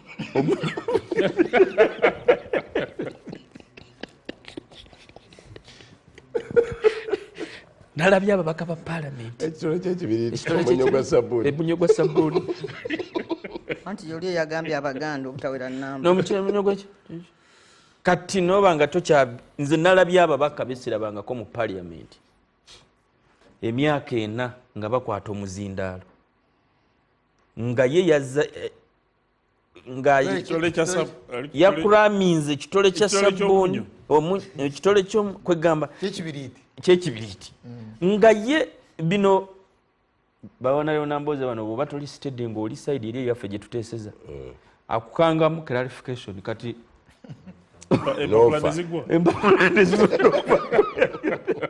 agamba akubuza statement tagikubuuza agamba clarification right honorable speaker clarification kati n'otandika okukankana noga nti nga nakuraminza ekitole kya sabbuuni omunyo n'ekibiriiti wanaaviirawo siibuyita ekibiriiti ky'ekitole nze nalabye ababaka ba Parliament nga ye yakuraminze buntu bwe bonna kubanga onaliwo Nambooze agamba tetwogera wadde eddakiika essuka emeka ate speaker yakoze bulungi nnyo baana boogera yogera buli lunaku teyabawadde oba yakuwaddeyo labika teyakuwadde yaga nti kati kampe ku banno kubanga omuntu bwe yabadde amaliriza jjugira nkugambye nti no biiru wali we twadde tuteeseza si we wakulu naye abasinga bwe bamaze okwogera wali nga yakulaminze buntu bwe tewali yazze mu Parliament kutuula bafulumye wabweru ne batuuka bannamawulire tugenda kulwanira ekitongole naawe ate nedda ekyo banno towayiriza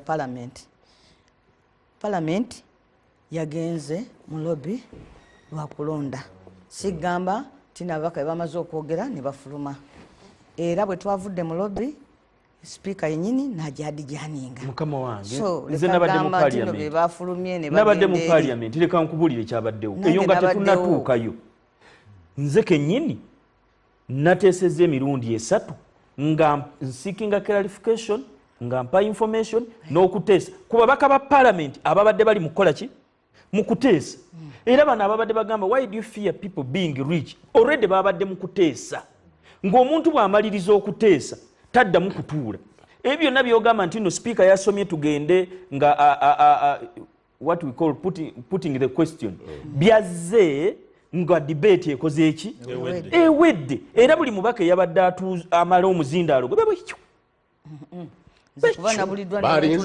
nanti nkujjamuziza namba kati wulira ababadde boogera babadde basukka mu 74 okusinziira ku record bagenza okugera bwe bati nga baga amawulire gafulumye ng'abamu babaddewo naye ate bagambye nti ababadde absent abatalonze naye nga babaddemu Semuju muwaddanku nnyingi bakoze eki naye ekibadde kigendererwa ekyabwe kulabikako wali ku muzindaalo ne bagenda so ndowooza olaba nti nno ekigendererwa kyabwe kyo kyabadde kiwedde nga ne mobilization emaze okuggwa tukomeyo lwaki gavumenti enawuliriza ku nsonga z'abakulu bano kyenjagala okusooka okumulungamyamu nti omuntu asobola okukkirizibwa okuleeta private members bill oba gavumenti nereeta biiru eno okugamba nti nno luli bagireeta ate Parliament negigoba ate nekola bweti Parliament waliwo ne biiru gyo gye twali tuyisaawo ya Minister Mau n'agireeta bubi ne tungamba you withdraw ne biiru z'endala zino zonna badde gavumenti ekkirizibwa okuddayo neetereza mu biiru yaayo negikomyawo ng'eteredde kyova olaba osomye nti Attorney General yawandiikira Minister wa Public Service n'amugamba nti bw'oba public service yali akulira kati gundi rationalization eno rapex muba mulabanga era yabadde awandiikira aba agriculture prepare this aba works prepare this aba gundi prepare this mululi mukasa yabadde nga kubanga yiwa public service ate babadde ku bitongole biri n'olwekyo okuzza biiru tekirina mutawaana nze kyenjagala tutunuulire nze ng'omuntu ali eyo gwandaba kebera mu ssimu yo kubanze ndi ku mulimi wange kyekibuzo kye wabuuzizza UCDA bweddayo mu ministry omulimi agenda kufiirwa nze singa ekyo mba nkitegedde bulungi nja kukyuza position yange omulimi wuno ngenda mubuza kikyafiirwa nga UCDA so no kubanga gwe waliwo kyotamanyi waliwo ono yakyewakanya akivuddemu bonna lobbying tekolebwa bano bokka boogambye benkugambye nti nno babeere basekuritale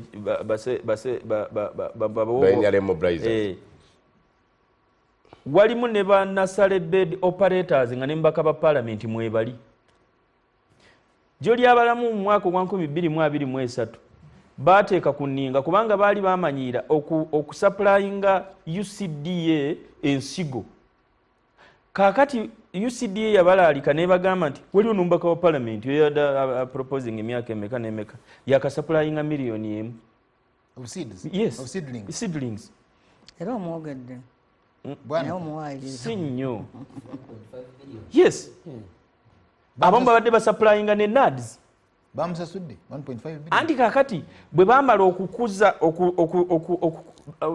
okubeera n'emmwanyi ezo nga balinayo essuubi nti UCDA egenda kusigala ng'egaba emmwanyi President Museveni n'akyusa etteeka n'aleeta kye bayita parish development model sente ziri ezibadde ziyita mu UCDA n'operation wealth creation okugaba emmwanyi neesalawo n'egamba nti kakati buli muntu yeegulire emmwanyi ze n'ebikozesebwa ku byalo emmwanyi zino ze baali bamaze okumerusa ento ze bagaba ne babeera sitaaka nazo kwe kukomawo kwolwo olunaku Honorable Tayewa right Honorable Deputy Speaker yali akyalinze Parliament ne bateeka Ministry ya Finance ne Minister nti weeko meeting fe tusupplyinge tunaabanja omusajja naga nti tulina ssente we tuzijja fe tetugenda tetulina we tujja ssente n'agenda mwennyini ne bamuteeka ku nninga najja n'agamba kale nzikiriza musupplyinge zezino zobadde oyogerako kati zebagenda okutandika okubakola ki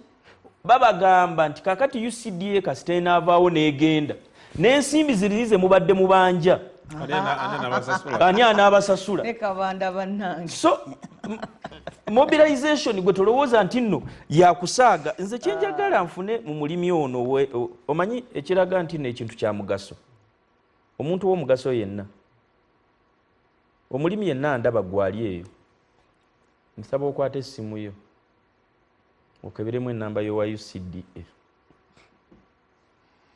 bw'oba ogirina kubanga ayinamu ya ministry kuba nawe mubuulire engeri gyagenda ofunamu nga bakigaddewo kakati woyina eriwa nze mbadde nsaba nti nno mmalirize nga bakigaddewo nawe kimubuulire mbadde nsaba mmalirize ye Nambooze ayina eriwa Katikkiro wa Buganda emyaka 5 emabega yayimirira n'agamba nti UCDA nze sigiwagira kubanga wano badde bagamba nti UCDA yebadde egaba emmwanyi source operation wealth creation UCDA yatondebwawo 1990 mugungu okutuusa nga operation wealth creation tennajja 2013 tubadde tu exportinga miliyoni z'emmwanyi 2 ate bazisimba wezikula bannange mbadde nsaba kubanga emyaka 1990 mugumu paka 2013 era emmwanyi z'oba osimbye ziba tezinnabakula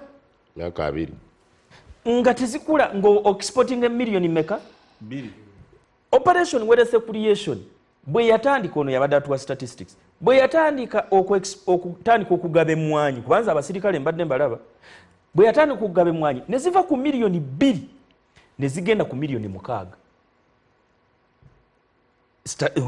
ebibalo bye babituwa bennyini kakati njagala kumanya operation wealth creation yebadde egaba emmwanyi oba UCDA mugiri emyaka 2 ye yali egaba emmwanyi nze njagala kumanya omuntu omulimi waffe ow'ekasambya ova gamba nti nno ababaka ba Parliament ekibawagiza UCDA badde bagulako emmwanyi zegaba anti ate kati ogamba nti ate UCDA tegaba mmwanyi ono yakikunyonyodde bulungi nnyo yakinyonyodde lwako obadde tokiwulira nti anti ngamba byombi tebisobola kuba bituufu nga bw'obireeta out wait ebadde egaba emmwanyi exactly UCDA ebadde eyina emmwanyi ate ogambye tegaba naye nga tezidistributinga kuzituusa ku mulimi ate nga bw'olaba Katikkiro wa Buganda olwaleero avuddeyo n'ayogera n'agamba nti UCDA yakwatagana naffe n'etuwa emmwanyi miliyoni 10 ffe aba Buganda nga tuyita mu mulamwa gwaffe ogwa mwanyi terimba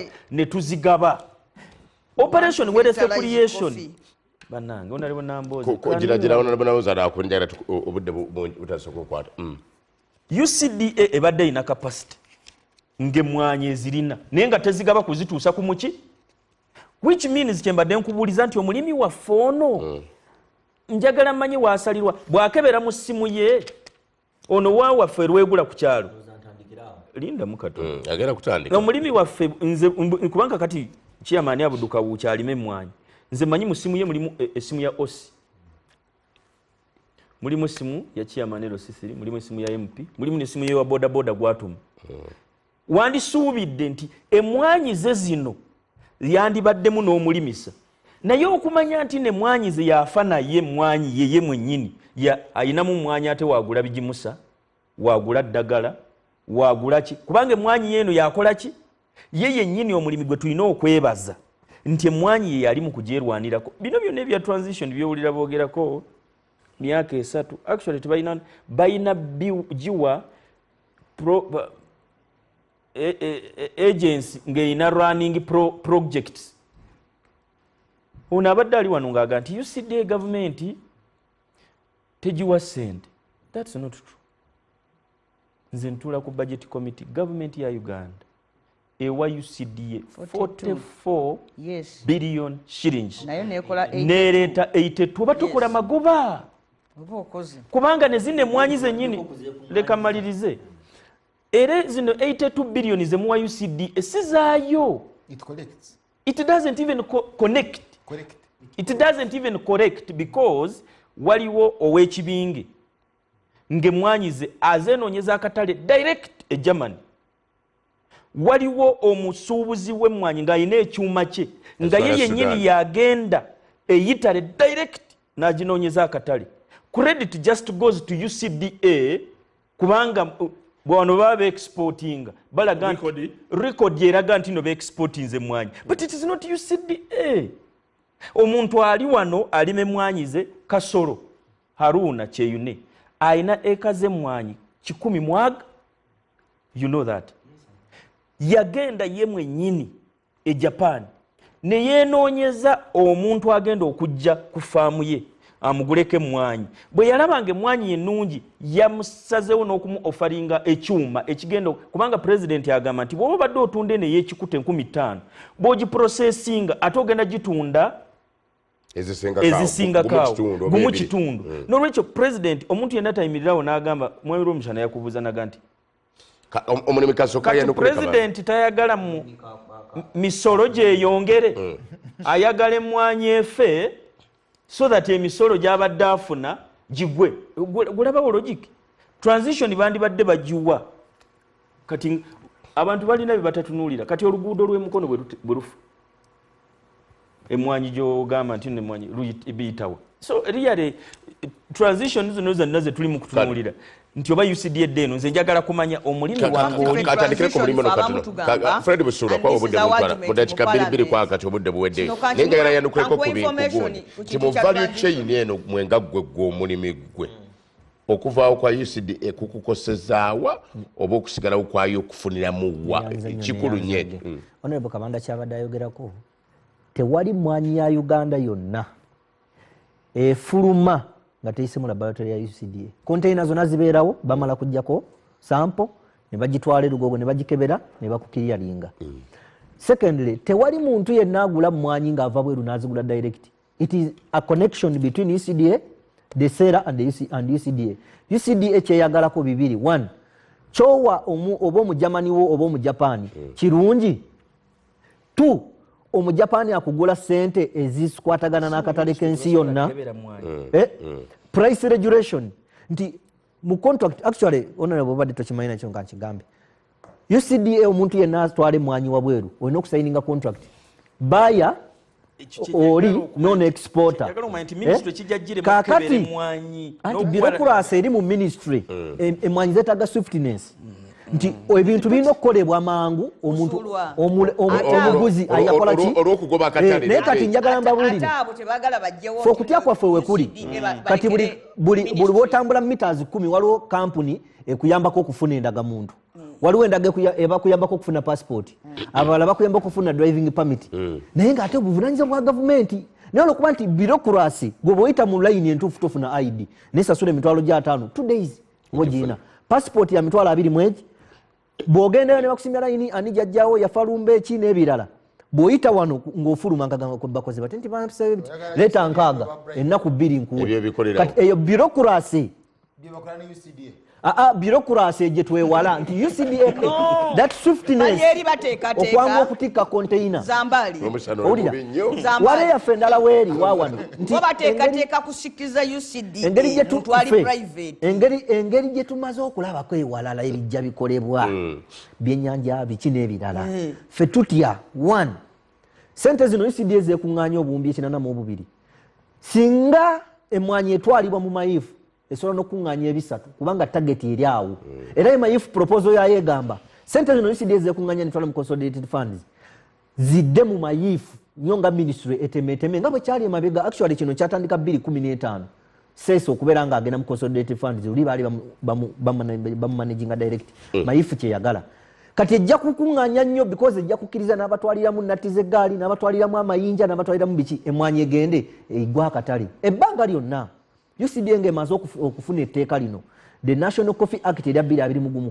yagiwa amaanyi mangi amaanyi ago ge badde ekozesa okulaba nga eteeka amaanyi ku mulimi w'emmwanyi emabegako 2023 UCDA yajja Masaka n'esawa emmwanyi ezitali ku mutindo UCDA n'obuyinza bwabo era n'agriculture policy yali egiwerekedde n'esaawa emmwanyi ezitali ku mutindo kubanga baagala endokwa gy'osimba nga nnungi eveemu amaki era bwe nalabye ku kino ekiwandiiko nga paragraph emu egamba nti abantu ebintu ebitongole bisinza okukola obulungi era betwenyumirizaamu kuliko kituuza National Coffee Research Institute mu kiwandiiko nze kyengambye nti the president si yakiwandiise National Coffee Research Institute ekituuza bakola research ku mmwanyi UCDA kiri mu tteeka National Coffee Act 10% eya sente UCDA zeefuna ebitundu 10 ku 100 bigenda ekituuza era financial last quarter bawadde obuwumbi 3 ne million 6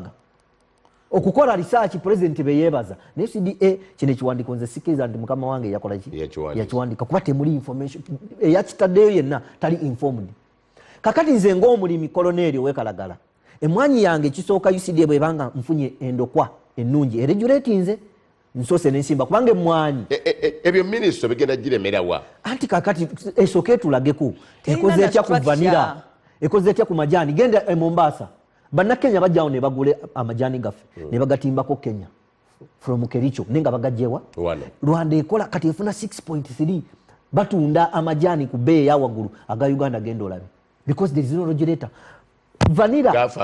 vanira agula 10,500 ate totunda wonna weyagalidde wali abamugula kati waffe oyina genda mu nnyendo okuva ekalisizo olina okuwetika vanira ono omutuuka mu nnyendo bw'otuukayo bagula 5 nga bagamba sente ziweddewo ojja kudda ku lwokusatu kati ebyo ffe bye tutya lwaki oligisirating etteeka in anticipation nti bwe tunajja ffe kye tutya omwana wange mulwadde tumutute mu ddwaliro ne dokita gompa mulongoose okuva yava mu university ng'asomye obusawo balongoosa bonna bafa kati nfuna ntya assurance nti omwana wange tagenda kufa mukulu Odombo lwaki otta omwana waakuzeewo kyekisinga okweraliikiriza abalimi vanira ne kasooli tubiterewo authorities kubanga abalimi bonna bagamba nti ono omwana omuleze bulungi akuze takyafa lwaki omutta sebo nga tumaliza njagala abantu baffe bawuliriza bamanye nti omuzungu bwe yajja alina ebintu byassa mu mayindi z'abantu ne biganiramu naffe ne tubikkiriza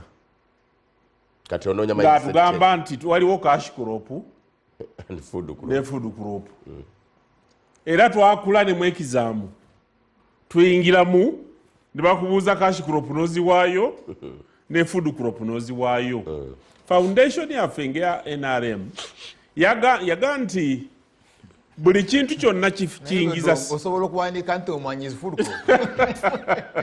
nti kakati bw'ogenda mu bitundu bya Uganda ebisinga obungi ate n'eggundi zino crops zabadde babugerako waliwo crops mwa Museveni ze yajja n'alumba direct n'agamba abalimi nti muzirima yagamba nti yagenda abanyankole nabaga nti pamba mumuveeko mulunde ente kubanga ffe abaali tulima pamba ewaffe population gyegenze yeeyongera ate pamba is an annual crop n'aba West Nile tobacco gwe baalimanga gye baakoma okubeera abaavu kati n'abawugula n'abajjayo n'abaga nti tulime ekintu ekya value obanga olima mmere teekako omutindo oba lima ekintu ekyebbeeyi n'ateekawo foeka modo ku bantu abawejjere n'agamba nti pamba abantu b'ebukedi mumuveeko kubanga average land holding ebutale ejja kati eri ika 2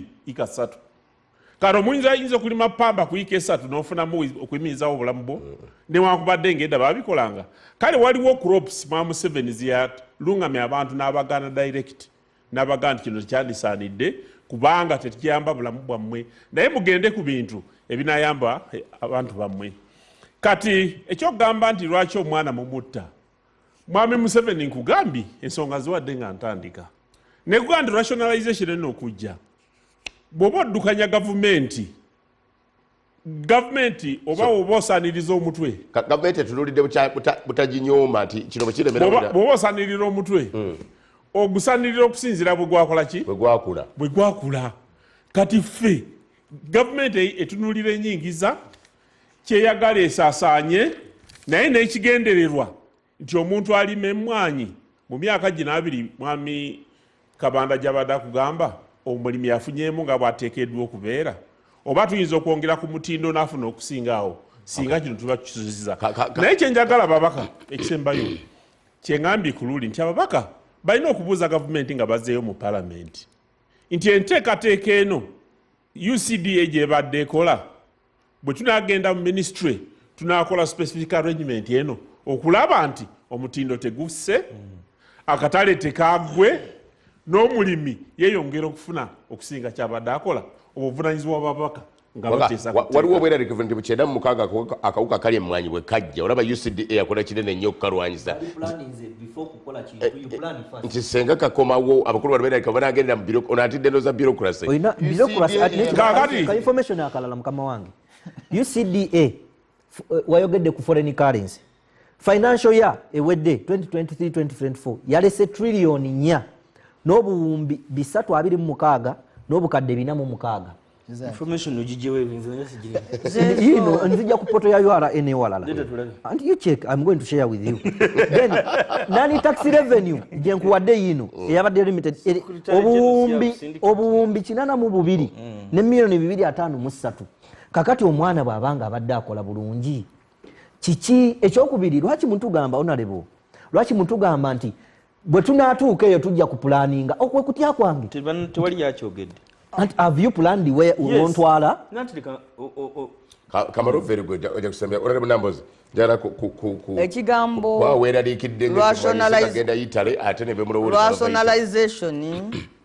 yajja okujjawo ebitongole wano ebitalina kye bikola ebirya ssente ez'obwereere ebikola emirimu ate ng'olwedde gikolwa abalala bwe twateeka UCDA ku minzaani ne tukizuula nga palamenti nti ensonga zonna ezigisaawo ebitongole ebirala UCDA zaali tezigikwatako okujjawo ebitongole si function nti overi buvi nti twajjaawo ne tukola omusono nti ogw'okujjawo ebitongole twagenderera nekyakiyisa rationalization okujjawo ebitalina mugaso kino kizuuliddwa nti kirina omugaso twetoolodde mu nsi yonna kubanga mu nsi yonna tetubeeramu ffekka buli we tubenchmarkinze buli ggwanga eriri mu kulima emmwanyi kino ekintu kirinayo bode efaanana bweti olwaleero Uganda ekwata kifo kya 8 mu nsi yonna ku nsi 10 ezisinga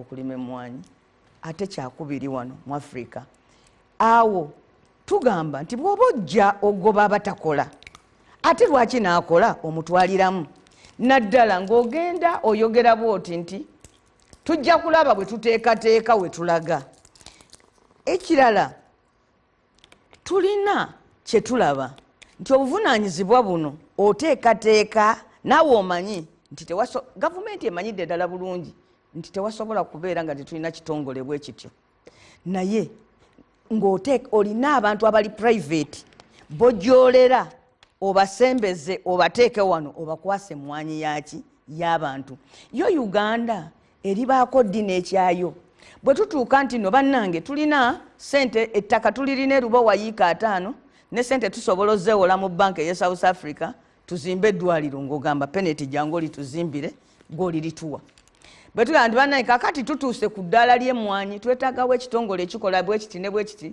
nti kakati ekyo ekitongole ekyaffe tukitte tukisikize ekiri private nti omutima ogwo omubi gwe gusinze okutweraliikiriza kyovulaba nti bw'olemererwa okuba nti nno olina ensonga ez'essimba zoowa lwaki ojjawo ekitongole n'olumba ba MP ng'abantu nti babayiseemu babaweereza obubaluwa babakoze eki ekintu ng'omuntu yenna akimanyi nti si kituufu simanyi basaplayinga emmwanyi n'olwekyo nze kyenjagala ogamba nti gavumenti bw'eteekawo ekitongole tekifuuka kyayo ekitongole ekyo kiba kifuuse ky'abannansi okuggyako nga bannansi tubakwenya buli lunaku bagamba nti obuyinza bwabwe bo bannansi ekitongole kyabwe bakivotinze through their representatives n'okuva mu bodies ez'enjawulo bagambye ekitongole kyaffe tukyagala naye n'owulira nga gavumenti egamba nti okufa n'obutanyagwa tufiirawo kino ekitongole tulina okukijjawo naye ng'ate gye tubakwasizza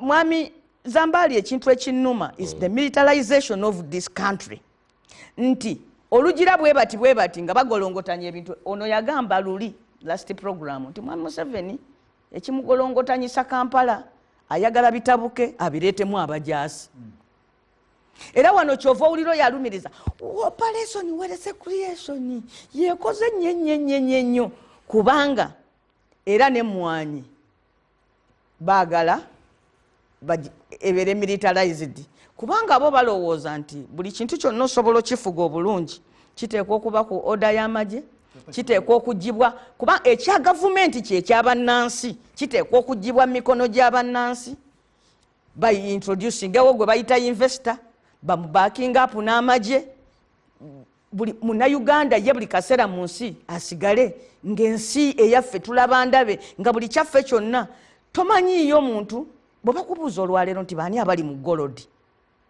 you don't get ministry n'ogibuuza n'oleeta n'omukyala yani Nyamutoolo maama Nyamutoolo minisita w'ebisimibwa mu ttaka olina gwe ekyomanyi ku golodi talina pozi ku musenyu kwegamba kakati ne ministry bweri emaze emyaka 3 mwezi guno omulimu terina kyegumanyiiko kakati egamba nti mutuwe tugende tugezeeko naye ekimanyi si yegenda ogukola omugenyi omusulize abo bowulira bazimba be baagala okwasa emmwanyi y'abannayuganda n'omuntu addeyo abadde yeetundira emmwanyi ye addeyo akaabe n'akapapula mu nsawo bino byowulira mbu jangu wano tukuwandiise tukukole ki kwegamba gwe bakugireko ddala obuyinza otuuke ekiseera nga byolaba ku nnyanja nga byolaba ku b'ebikajjo nga byolaba ku b'amajaani nga n'omuntu w'emmwanyi byalimu byakaabiramu Promotion. Ekinuma kikino buli nsonga muwangamu ababagasi bateeke yasooka ensonga ey'enkeza ennyo ng'ekwata ku bantu pulezidenti abadde agikkiriza nnyo n'ababaka bano olumu okuddayo ne beebuuliza ddala ku bantu ate ne bakkiriziganya biba bivudde mu bantu sirabyeko okwebuuza nnyo ku abangi ku bantu basindika bano mu paalamenti ali n'ebivaayo biganye nammwe nabana abagenda mu paalamenti bebatuteese byatutte nsoose kulaga the strategic importance of coffee the strategic importance of coffee and gold. Yes. Eri mukulu Museveni. Nenkulaga mukulu Museveni yeetaaga omwanyi. Mo okusinga gwe n'agulima. But now let me ask, it's rhetoric, what is UCDA? Kakati UCDA bali bantu abo babiri. Omu is the MD. Owokubiri is the board, the executive director and the board. These two are appointed by the minister. Never president, it is on the advice of the minister. Because the minister can't appoint a president day coach. So there is no UCDA. there is no UCDA nga Frank Tumwaza kitadde coach minister mukono in any case be reportingira kakati bwaba agijewo abajewani abajewo that executive director wamu ne MD wa ne MD ne board those two now bali abakozi bewetaaga bogamba bali technical bani those can go in the please this is a body created by an act of parliament. Ayetaaga omwanyi is Museveni. What assurance do you want? It's now let's anti bagambe budde buweddeyo. There is a lot of misinformation. Chovala bese debate. Walo pastor gwe nawedenga agamba minister bagenda kubba omwanyi. How? Bagenda kubba bikolo, bagenda gusanga mu store, bagenda Through policy and regulation is. You see, maze okulaga that Italy esinga okunywa omwani gwa Uganda. If Penetu abanga agenda ku contributing to that one, buuza mu 7 details. Penetu omwagala muki. But the larger issue is whether you have UCDA or what waba yagala guwa peneti ajagumwa because nga bwe nkugambye peneti UCDA ye it is his tosobola kungamba nti therefore UCDA eja kuntaasa mukulu Museveni abadde ayagala kubba omwanyi nti UCDA entaase kakati ebyo lyalo birimba wandirimbi abalwenshama nabe mukono bukono how many kilometers is it? 9 kilometers from Kampala abo nabo balimbe iwani badolimba abalwenshama. UCDA is a body created by an act of parliament. Now kitongole kyatekebwawo tekadamba Chovera mulimu parliament okukyusa ezo bakino so tosobola kungamba mbu it's nothing it's a body created by an act of parliament. Nambooze tuwala bulungi. Yes, because I'm addressing you and I'm obstructed. Tewali mukozi wa UCDA nti president bwaba amuteekawo yeetaaga approve of parliament. No, they are not like cabinet ministers. Nti parliament will vet batekawo minister bana batekawo direct. It's like any other board, it's like any other commission or authority. But waliwo kyobuuza on involvement of the people. Byembadde mpulira nga mwogera ku Katikkiro. Katikkiro atuuze conference y'abalimi b'omwanyi from Buganda. Tukole UCDA. Please behave because mwatula ono tabamiruka. You can sit as a conference of abalimi b'omwanyi from Uganda, from Buganda. Bino byetwetaaga from government kulima. Oba mujjawo lyamu ne disitulikiti Buganda what? You first assume it was even not there because there was a time Bisara Yobotengo Yinakof Marketing Board, just a board. Now, okay, for kulima omwanyi bino byetwetaaga from government. Improved seeds, research, marketing, security, etc. Therefore, oba ogutute mu defense, oba ogutute mu works, oba ogutute wa bino byetwanda bade twetaaga in terms of structure. Point number 2. Or to involve how do you, because the only area where UCDA involves the farmer, I think, is on having processors represented. But the larger issue, properties coffee marketing board zaragawa. And as managing. Who manages Bugolobi flats? Because information is not in the UCDA but they under what? Yeah. Romishala woraze wawanvu tujja kutandikirawo wekejja muba ekigambo kimu gatukubira ku mwanyi.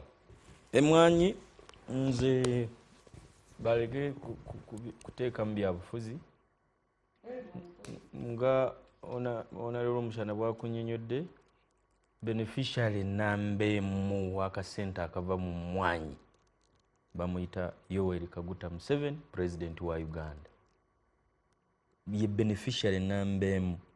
Era teri ngeri ki yonna omuntu yenna gy'ayinza kuyimirira wano n'agamba nti naayagala egwe ate mwajja ssente nnyingi. ali mu kugezaako kulaba nga ssente zaayo zeeyongera but lastly kyanagezesa bwe kitatuukirira kijja kutuukirira kubanga ono abadde alimba wali n'agamba nti Kenya emwanyi ya lwakuba tebasoma bulungi Kenya ekyasuula emwanyi yaayo sigamba nti n'ekitongole baakigatta waliyo ekitongole kye bayita Meteorology Authority yes nakyo baakigattiramu kakati ekyo kyekitunulira entebereza y'obudde yes enkuba yaayo teringa wano ye Uganda era onaakubuulire nti emwanyi yaffe ekigirinyisiza akatale si lwakuba nti UCDA ekoze nnyo no Brazil awava emwanyi nyingi gye basaplayinga mu katale bakubwa muzira sino emwanyi zaabwe zonna ne zikala emwanyi zaffe eno ne tufuna akatale bw'otunuulira abalunda enkoko z'amagi waliwo omuyindi ali wano eruweero alina enkoko millionaires bw'asaplayinga amagi ne gayiika mu katale wano e Kampala ebbeeyeka ye bw'aba akyakwatiriddemu bw'ati mwabatunda wano 1,000 trays 1,000 eyamwe ebeerako waggulu so abantu bano tebabalimba nti no UCDA ebadde etunoonyeza akatale ekanoonya etya nga tali mu katale kansi yonna ICO era ono kyabadde alimba ekyamata amata nti no gavumenti amata gaffe waliwo pulezidenti wa Algeria yajja wano n'agamba nti nze njagala amata omuwendo bwe guti bagenda okwekennenya amata gaffe aga Uganda nga tukakama bubi